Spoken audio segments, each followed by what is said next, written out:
आमे आज ground zero रे पहुंचीचु। काली आरएमसी परिसर रे चाषी हो हल्ला होइतिला।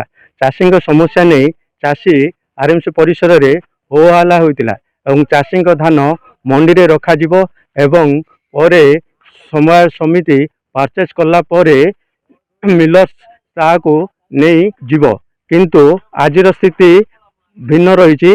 केवल मंडी छुआ नीति रे चली। आम ग्राउंड जीरो अच्छु चाषी पाखे चाषी कौन कहे देखो आम गोटे चाषी को पचार आज्ञा आप परिचय कौन कहे। मो ना प्रशांत कुमार पात्र केरांडी ग्राम पंचायत। कौन कहे आपन टोकेन आसी कि मोर आज 17 तारीख टोकेन थिला मो सोसाइटी जाए पचार से कहली ना 17 दे पारिनी आगर गुड़ा रही बोल आप धान सफा कर रखिंट। हाँ रखी आज्ञा सफा कर चाषी जहाँ कहते धान सफा करके आज पर्यंत रखिंट एवं टोकन भी आसी किंतु धान चाषी दे पार न जहाँ फल चाषी आशा आशंका रही।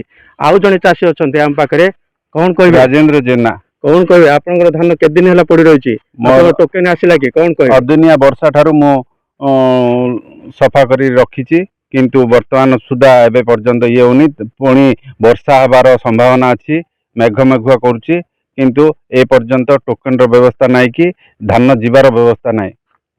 आप टोकेन आसी कि टोकेन आसीनी वर्तमान 23 तारीख आसो जहाँ कहते चाषी आज पर्यंत टोकेन आसीनी महाआडंबर रे मंडी उद्घाटन हो गला किंतु आज पर्यंत चाषीर धान जाई न परिया जोगु चाषी नाई नथिया असुविधा सम्मुखीन होउचंती।